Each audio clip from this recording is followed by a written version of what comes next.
Welcome to Update 2 on now Hurricane Hilda. According to my analysis, the NHC is still running with 70 miles an hour, but I am going with 80 miles an hour as of this current moment in time.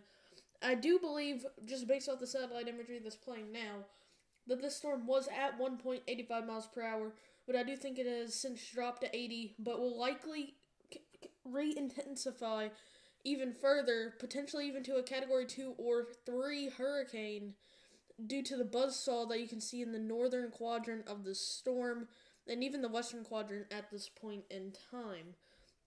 Expected track for this storm you can now see on your screen, and I'm taking it again just slightly south, ever so slightly south of the Icon and Hurricane Center, but those two are very close to what I'm saying, and it is pretty relative track of what it's going to do.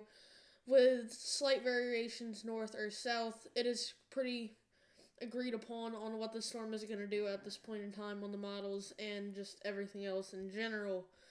Intensity forecast, you can see that I'm going a little bit higher than the NHC, which calls for 100 miles per hour. I'm calling for 105 miles an hour, while the Icon really behind, although it is normal for the models at this moment in time. It's showing around 80 to 85, maybe even 90 miles an hour, but that would be at the most, according to the models. Only one model takes it to Cat 2, I believe it's the HWRF. After that, we have the current intensities, the NHC running with 70 miles an hour, the ADT running with 85 miles an hour, and I'm running with 80 miles an hour.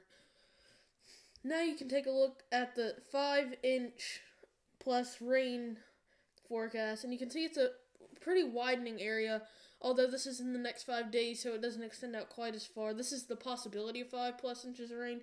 It does not necessarily mean that these areas will get 5+ inches of rain. 40 mile per hour plus winds. As you can see, it extends generally along the track of the green, and as it goes out to yellow and red, the chances just decrease, and outside of it, there's currently no chance of tropical storm force winds. Of course, that is always subject to change. These storms are very hard to predict.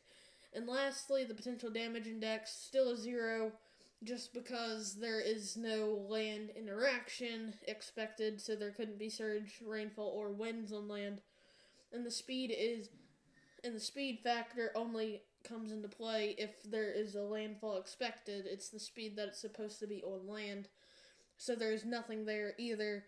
Thank you guys for watching Update 2 on Now Hurricane Hilda.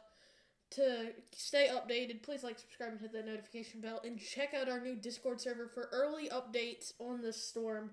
Link in the description below.